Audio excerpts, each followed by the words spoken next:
Before everything changed, life felt like a comfortable routine. I'd wake up to my alarm ringing from my phone, I'd take a shower, get dressed, eat breakfast, and then my mom would give me a ride to school, where I would meet my friends before class. We always sat at the same spot near a Starbucks, joked about the same three things that always made us laugh, and stressed over the same exams. I had my rhythm. I knew who I was in that world: a decent student, a loyal friend, someone who didn't take things too seriously, but somehow still managed to do pretty well. I liked it that way. I liked knowing what to expect. But deep down, I knew it wouldn't stay like that forever. Graduation day came faster than I was ready for. I remember holding my diploma, smiling for 100 cameras, but my thoughts were somewhere else. Everyone around me seemed so sure of themselves, already planning careers, internships, or where to go abroad. I felt like the only one who hadn't figured it out. People kept asking me what I was going to study, where I was headed next. I never gave an answer, not because I didn't want to, but because I didn't have one. The truth was, I was scared. Scared of choosing wrong, of disappointing my family, of stepping into something I couldn't handle.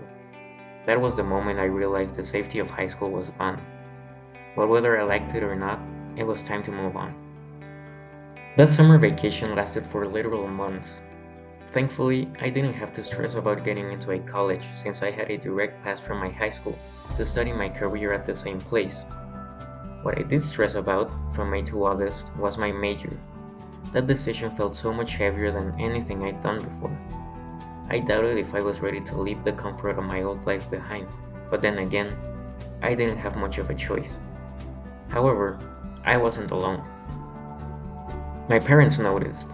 One night after dinner, they sat me down and asked what was wrong. I told them everything I'd been holding in: the fear, the confusion, the pressure to get it right. My mom reminded me that this wasn't a test I had to ace. My dad told me his own story about how he had to switch paths more than once before finding his way. Slowly, with their help, I began to breathe again. I dabbled between industrial physicist and chemical engineer, but eventually opted for data science and mathematics as my choice. Not because I was certain, but because it felt like a direction worth exploring. That support gave me the courage to take the leap. Then the day arrived. My first day of college was finally here. I said goodbye to my mom and dad and stepped outside into an unknown world. The drive to campus was quiet. My stomach churned with nerves, especially because now I was the one driving. That day, I crossed a new threshold in my life. It didn't just feel like another first day. This first day carried huge significance. I had left my safe world behind, with no other way but forward. The first year was decent. I drove 20 minutes every day to get to school. Most of my friends were gone, and I rarely saw the ones that stayed from high school, but I quickly met two guys who became the people I hung out with. My grades were not at all like they were in high school. The subjects were more complex and the grading style was harsher, but overall, it was manageable. However, this would change by my third semester. My major was not complete at the campus where I was enrolled, and if I wanted to finish my career, by the third semester I would have to transfer to another campus that was an hour and a half away from my home. A necessary evil, so to speak. And so I did. I changed campus, and by the first week, the commute alone was proving to be somewhat overwhelming. By the time I would get to class, my energy was already halfway gone. I thought I could manage it. I told myself it was just a change, something I'd get used to. But soon, everything started to fall apart. The second challenge I faced was the weight of my responsibilities. Even though this started in my first semester, the daily commute made it 10 times worse. I was packed with lectures, projects, group assignments, and exams all within intensive periods of 5 weeks, and the commute would take away 3 more hours of my day. With Tech 21's fast paced academic model, it felt like I never had time to breathe. I finally finished one task, and more will appear out of nowhere. Like a hydra, cut off one head, and two more shall take its place. I began staying up later and later, thinking I could win if I just worked harder. But instead of getting ahead, I started burning out. I was exhausted, irritable, and began losing focus in class. There was no balance. My time management was non existent. Every day was a cycle of chasing deadlines and trying to survive. The third challenge came from within. I had always held myself to high standards. I liked being the one who could figure things out, who understood the material, who didn't fall behind. But now, surrounded by new classmates who seemed more prepared, I began to doubt myself. Since the beginning, I wasn't able to achieve the standards that I had in high school, but after I transferred, my grades got even worse. I struggled with concepts that everyone else seemed to understand perfectly. I started comparing myself to others, questioning whether I belonged there. That internal voice that once motivated me turned against me. It screamed like a banshee, feeding my anxiety and fear of failure. I became obsessed with not making mistakes. Every small error felt like proof that I wasn't good enough. I wasn't just tired, I was mentally drained. Then came the fourth challenge: loneliness. Even though I made friends on my new campus, they felt more like classmates than anything. It seemed like there was no one that I could truly connect with, like a wendigo which slowly loses its humanity until it's left to wander the forests all alone, with no one to help it. Over time, I began to miss my old friends, my old campus, and the sense of familiarity. The pressure was building, but I kept telling myself that I had to push through it, that no one else was struggling like I was, so I was probably overreacting. In reality, I was on the verge of a breakdown.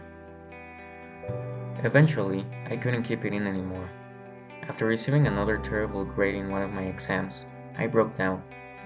After getting home, I immediately went to my parents and vented to them about everything: the pressure, the exhaustion, the thoughts of quitting.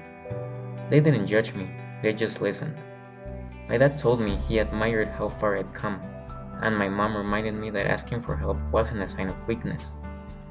They told me to seek out the help of my career director too. He helped me visualize my long-term goals and reminded me of the bigger picture, what I wanted to be when I grew up, essentially. Slowly, I began to rebuild myself, and I wasn't doing it alone anymore. But even with their support, temptation didn't vanish. There were nights when I wanted nothing more than to drop everything, to give up on my goals because the path felt impossible. Sometimes, I thought maybe another career would be easier, less pressure, less sacrifice. Yet, with every breakdown came a small moment of clarity. I began learning to say no to the voice in my head telling me I couldn't do it. The challenges didn't disappear, but I wasn't facing them alone anymore. Having people to talk to about what I was feeling seemed to give me a sense of relief and assurance that everything was going to work out in the end.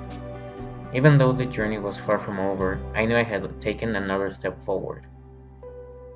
By now, I know the monsters I face. They don't hide in shadows or the back of my head.